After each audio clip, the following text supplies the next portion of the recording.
Permisa, berjumpa lagi bersama saya Indriana Fisarafina dalam berita terkini. Di sini saya akan mengajak Anda untuk melihat wisata cagar budaya yang ada di Bengkulu.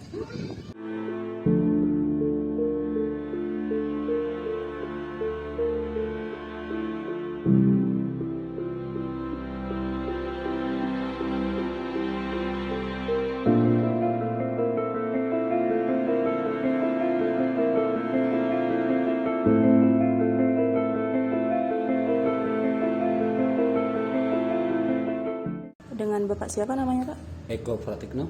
Oke. Bapak Eko, bisa kita tanya-tanya sedikit? Boleh. Bagaimana sejarah awal pembangunan Benteng Marlborough di Bengkulu ini, Pak? Jadi Benteng Marlborough ini awalnya Inggris itu diundang oleh Kerajaan Jugalo di tahun 1685 setelah Belanda meninggalkan Bengkulu di tahun 1667 dan memberi nama Benculen. Di tahun 1685 Inggris diundang oleh Kerajaan Junggalu untuk mendirikan perusahaan pertama bernama EIC dan membangun benteng pertama, yaitu Benteng York. Nah, di Benteng York itu ada wabah penyakit malaria, kolera, disentri. 1712 diutus seorang Joseph Collet, inisiator perancang Benteng Marlborough, dan mencari dataran baru. Setelah mendapatkan dataran baru, Joseph Collet mengundang tentara Gurkha ataupun tentara kami yang datang dari India Timur untuk mendirikan benteng ini tahun 1714 sampai 1741. Yang membuat Benteng Marlborough ini memiliki nilai sejarah yang penting di Indonesia itu apa? Karena ini salah satu peninggalan Inggris.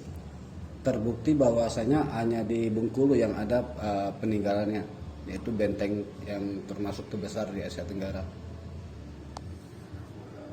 Yang terakhir, apa pesan yang ingin Bapak sampaikan tentang Benteng Marlborough ini, Pak? Kalau menurut saya sih pesan itu simpel aja sih. Kalau bisa kita saling membantu mengeksplor lagi ke luar ataupun ke Instagram, Facebook dan yang lainnya supaya orang lebih mengenal sejarah Inggris di Bengkulu. Oke, terima kasih Bapak atas waktunya.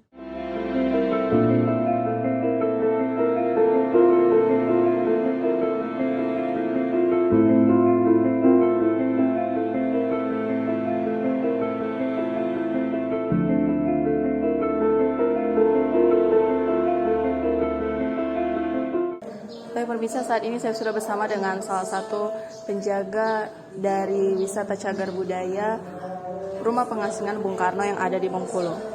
Baik Bapak, dengan Bapak siapa namanya? Nama saya Andri Yanuharli.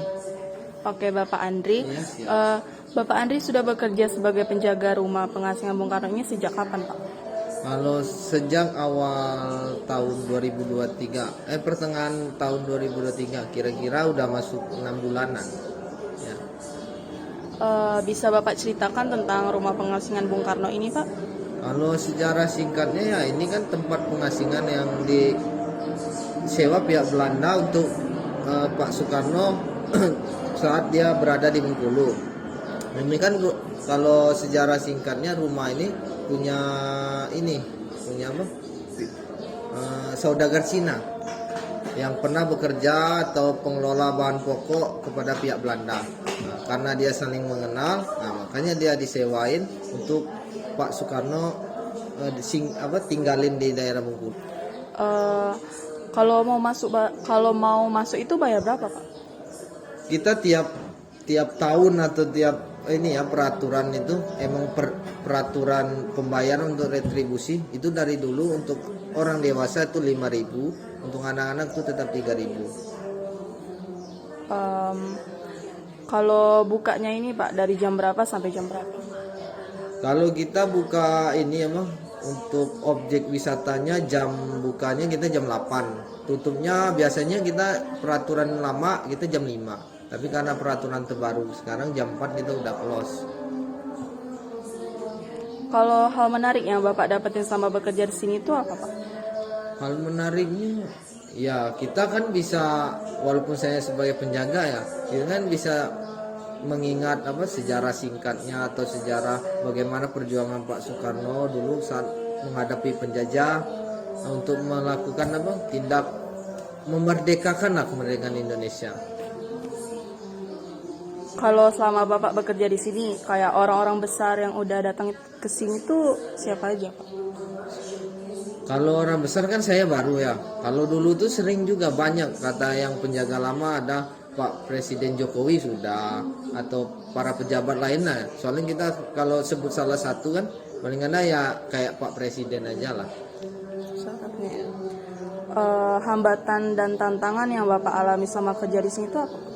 Kalau hambatan dan tantangan kita nggak ada kan. Mungkin karena paling ada tergantung ini pengunjung. Kadang pengunjung ramai, kadang kita tegur atau kasih tahu dia nggak mau kan. Tapi ya terpaksa karena kita mengikuti peraturan penjagaan kita di sini, makanya kita tetap terapkan. Walaupun pengunjungnya marah ya nggak bisa kita ini kan, kita tegur secara baik-baik aja. Kalau hal menariknya ya ini tiap hari kita ini lihat kayak kayak orang-orang luar lah kayak itu kan, kayak turis asing kadang masuk ke sini. Jadi kan kita penasaran gimana ini kan, kok padahal Pak Soekarno ini orang Indonesia kok wisatawan asing ini ingin mempelajari sejarah di sini ya. Pesan dari Bapak yang ingin Bapak sampaikan tentang pengasingan Rumah Bung Karno ini sama para pengunjung itu apa, Pak? Kalau untuk pesannya sebagai kami penjaga atau begitu ya, kita kalau untuk pengunjung itu mengikuti aturan yang ada lah di sini kan. Satu, untuk pengunjung tuh menarik semuanya mengajak lah semua warga atau yang mana kan untuk berkunjung sini. Karena ini walaupun ini rumah pengasingan, dia rumah bersejarah Ini walaupun kita Bengkulu bukannya kita bermaksud gimana ya, kota kecil lah ini kan, kota kecil. Tapi sejarahnya dia lebih kental ini. Kok Pak Soekarno ngapain dia diasingkan di Bengkulu, nggak di daerah lain? Itulah hal yang wajib kita pelajari di sini. Oke, makasih Pak atas informasi. Siap.